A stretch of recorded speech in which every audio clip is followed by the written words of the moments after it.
My name is Elias Picazo. An assistant professor of chemistry at the University of Southern California, USC. I grew up in California. I did my undergraduate at UC Santa Barbara, and I then went to UCLA for my PhD. I worked with Professor Neil Garg during my PhD studies, and then I went to Harvard University where I conducted my postdoctoral research prior to moving to USC, where I am now. That's really cool. And then how did you get interested in research in the first place? I had really excited TAs. When I was at UC Santa Barbara, I did really well in my chemistry courses, and my TAs were doing research themselves. And yeah, they were really excited about it, and they saw that I was doing well, and so they, in a sense, recruited me. And I didn't know too much about how research operated or how research labs operated. And yeah, I feel very fortunate that I had, really excited individuals influence me in that direction.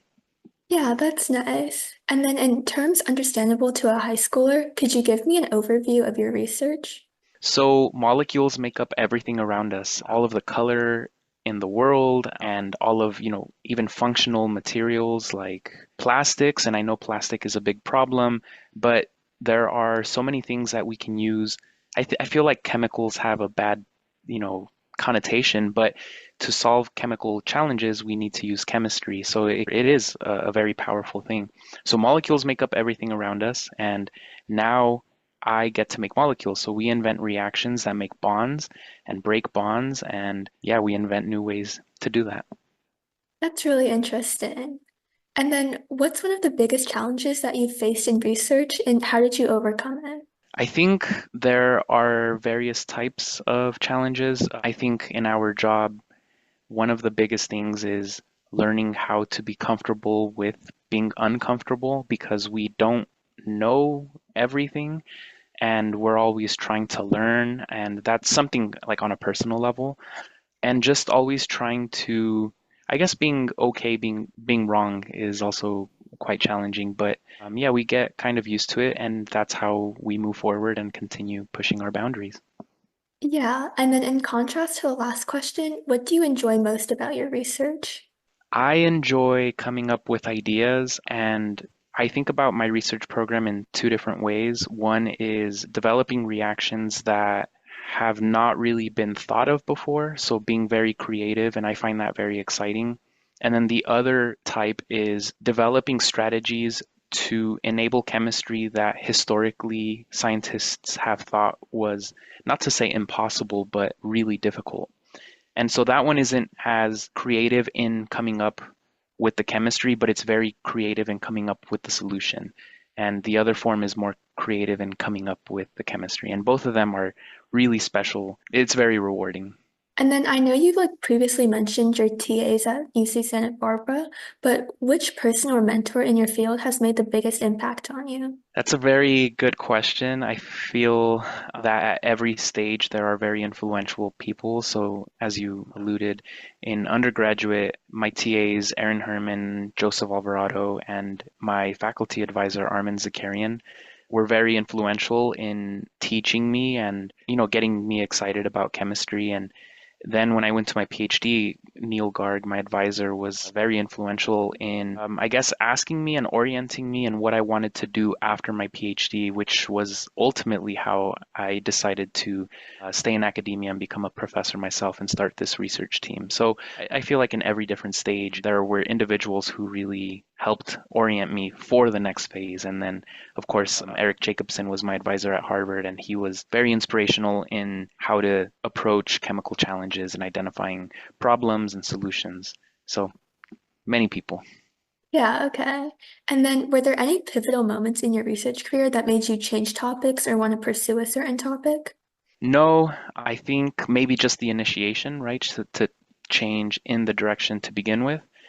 But I really became fascinated in my classes and in the early research years at Santa Barbara, just learning what I mentioned earlier, that molecules truly make up everything around us. And to be able to break bonds and make bonds is how we can contribute to the world around us, not just in developing new materials, but also decomposing materials that can be problematic, like PFAS and plastics, something that is consistently coming up these days as problematic and things we didn't know in the past. And so we can't really, not to say blame, but we can't really blame the scientists in the past because we learn as we move forward.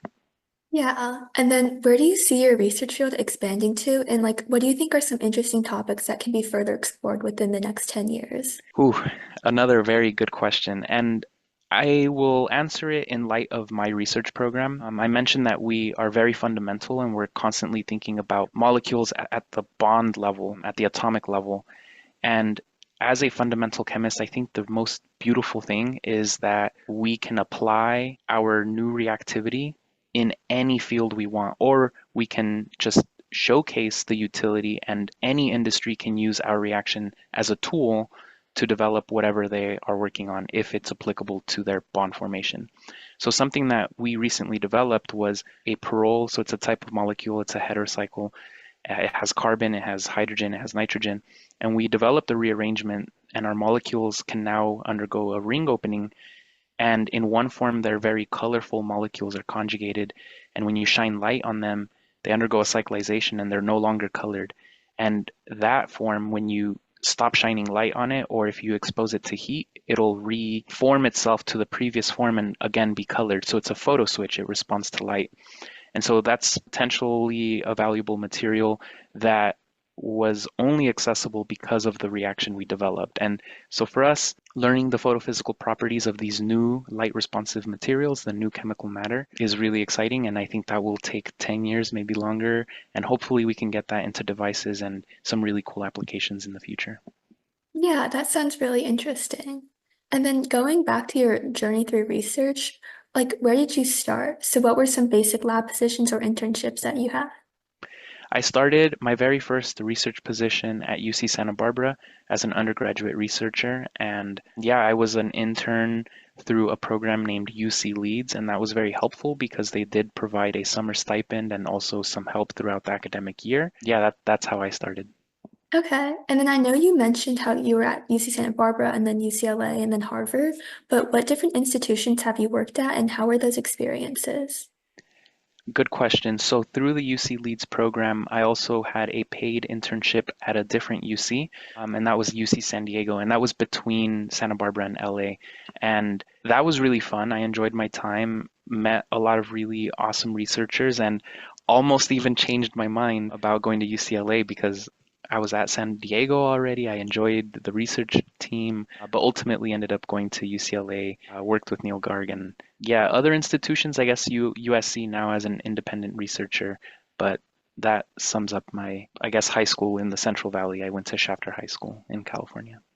Okay. And then how did you find your passion for research and how would you suggest someone else try to find their own passion? I found my passion for research by doing research, and I think that is my recommendation. It's one thing to read science and to love science and to understand it from like an eagle eye perspective, and it's another thing to do science every day. And I think it's very important to learn the difference. And the only way to do that is to start doing research. And the only reason I say that is because day-to-day research is not as exciting. It is very exciting, but it's not, when you read a report, you read what works and it's very concise. It's a very nice summary of a lot of work that goes into putting that manuscript together.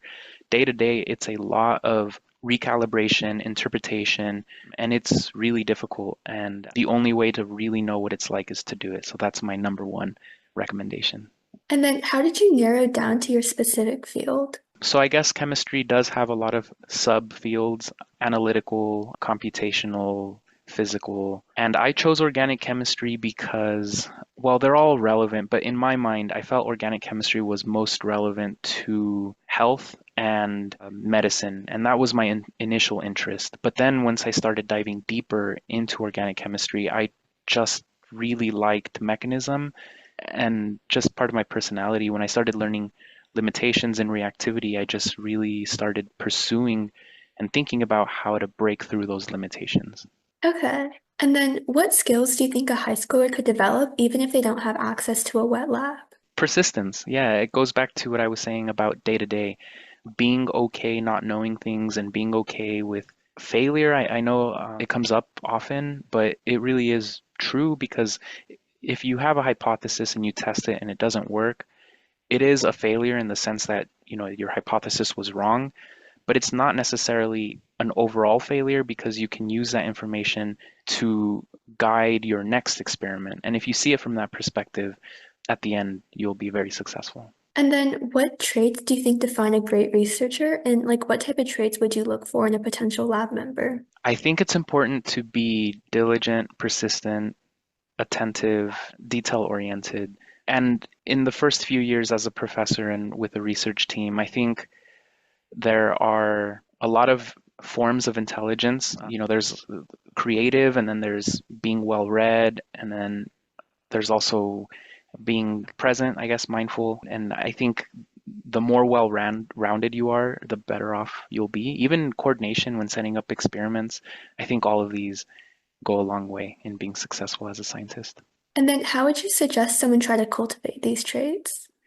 Practice. Yeah, I think, coordination, sport. I think being well read, of course, reading and being up to date with state of the art and making sure you understand the fundamentals so that you can follow the advances, and creativity.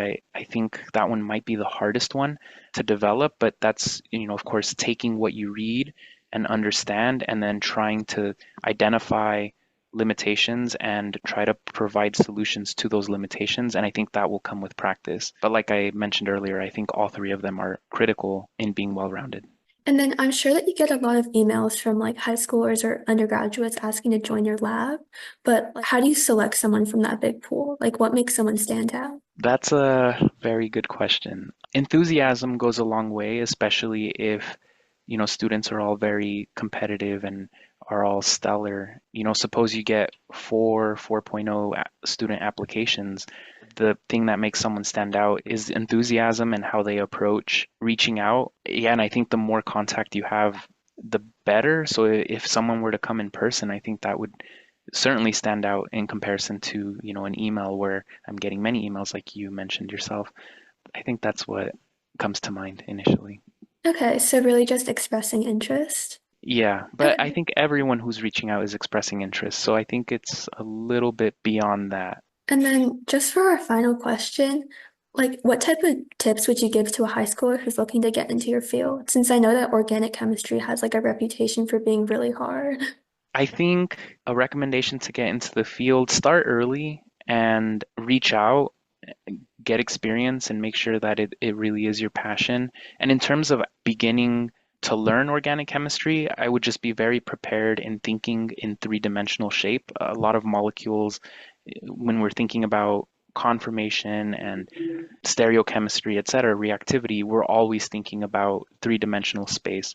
So being able to do that in your mind is important. And to help you do that down the line, get a model set, get a model kit, and start looking at bonds and molecules three-dimensionally, physically, so that you can do it in your mind. Yeah, okay. And then that's all the questions that I have for today. And thank you so much for meeting with me. Oh, yeah, thank you very much for reaching out. I hope that was helpful.